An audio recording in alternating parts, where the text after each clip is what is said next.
This is Angela Skurtu, and you can find me at www.therapistintstlouis.com.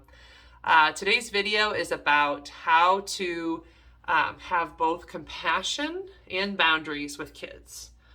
So I want to break things down into feelings and behaviors. So this is actually an emotional intelligence skill for children. And I see a lot of parents struggling with how do I essentially discipline my children, but also create a space for their feelings and their emotions? Because what parents will do is they'll end up going in really harsh on their discipline, their punishments, but then as a result, they then feel guilty. And so then they'll pull back and then focus on the compassion, like trying to, give a space for the kids' feelings. And that's valuable too. But like without a blend of the two, you really, you do your kids a disservice and you do you a disservice too, because then instead of being very steady and consistent in the choices you're making with your kiddos, you are kind of in a flux of, do I do this emotional thing or do I take care of the behavior, emotions or behavior? And so one of the best strategies is to combine compassion and boundaries, right? So the way to break this down is feelings are okay, actions are not always okay, right? So any feeling any kid feels at any given time, it's okay to feel. So if they're angry, it's okay to feel angry. Sometimes you get angry. If they're disappointed, it's okay to be disappointed. Sometimes kids are disappointed. If they're sad, if they're scared, any of the feelings. So what you do when you go into a situation with a kiddo is if you feel or see a feeling, I know you're not feeling their feelings, but you can kind of sense feelings in a room when you walk in, right? So you go in and your kid's like, ah! So it's like, I see you feel something, right? So when you walk into a room and you see this struggle, one of the first things you can do as parent is to, one, label the emotion that you see in the room as best as you can. But don't tell them this is what you feel. You ask, I think, or you suggest, and then you give them a chance to identify it for themselves. So step one is label said feeling that you think you observe. It might look like, are you disappointed?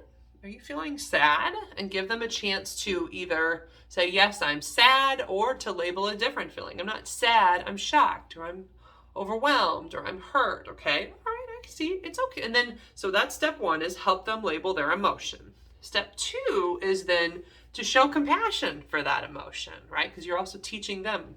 By you teaching them compassion, they will learn to do this for themselves. It will live with them and help them for the rest of their lives. So step two is then show compassion for any emotion they're feeling, regardless of the behavior. I want to make it clear, and we'll talk a little bit about what to do when behaviors are pretty dangerous, like violence, by the way. So that's to come. But so it's okay to feel sad. It's okay to be angry. It's okay to be upset. One recently that occurred is me and my kiddo, we were playing a game. And you know how kids, like she's 7, the kids get kind of frustrated when they play games and they lose, right? And so I don't want her to learn that it's okay to just like stop playing a game or being kind of like a bad sport when she's playing the game. But those are behaviors. The feeling of disappointment that I'm not winning or I'm struggling with this game are okay, right? Like they're normal to feel. So whenever I see her getting frustrated with the game, I just say, hey, it's okay to be frustrated. And I get frustrated when I don't lose or when I don't win as well. I want to win. But also there's other reasons to play this game too, right? So first thing is just give them full permission to feel what they feel and identify what that is. So that's step one, label the emotion. Step two, show compassion for the emotion. Step three is set your boundary, right? And boundary isn't about the emotions. Boundary is about the actions they're taking in association with their emotions. So it's okay to be angry. It's okay to be sad. It's not okay to push the game off the table. Like just because you're sad doesn't mean it's okay to ruin everybody else's game. That hurt my feelings, right? Or if they're kind of just acting rude and annoying, like, oh, like it's okay to be sad. It's not okay to like constantly be sighing or making, essentially setting a bad mood around the table so we can't enjoy this game. Or let's talk about violence, for example, because in a violent situation, you don't want to go in with compassion. You want to initially go in with stopping the behavior. So if you go in and your kids are fighting physically first, you actually need to just separate them and get them in a separate room so they're not hitting each other anymore because it's violence, right? So anywhere where there's violence, behavior needs to stop. You need to get them out of that space so that they can calm down. But then when you are able to talk to each kid, then it looks like It's okay to be angry. It's not okay to hit your brother, right? Or it's okay to be upset.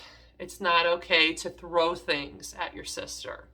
It's not okay to throw things at me. Like sometimes it's not at siblings. Sometimes it's at you. They like pushed you or they threw something at you. So you separate them, observe what's going on. Were you sad? Were you angry? Were you upset, hurt? Were you scared? Because like then when they start to identify their emotions, they start to learn to manage their own feelings. And then again, you give them, it's okay to feel this. It's not okay to act in this way. And the more that you approach kids this way, the easier it is for you to then help them move to the next step of here's what you're going to do to correct it. And then one of the things I would want people to do, and what I'm encouraging you to do with your kids, is to then have them correct that behavior with their sibling or with you, which could look like an apology, a plan of action for what they're going to do next time. So next time you're angry, what can you do? Okay, you can walk away. You can come talk to me. You can tell your sister, I don't like it when you take this. But ultimately, you want to mix the two in every parent interaction where you feel like punishment or discipline is required. Because without compassion for emotions, you get bigger emotions that are less in control. All right, this is Angela Skurtu, and you can find me at www.therapistintlouis.com. Thank you for joining me.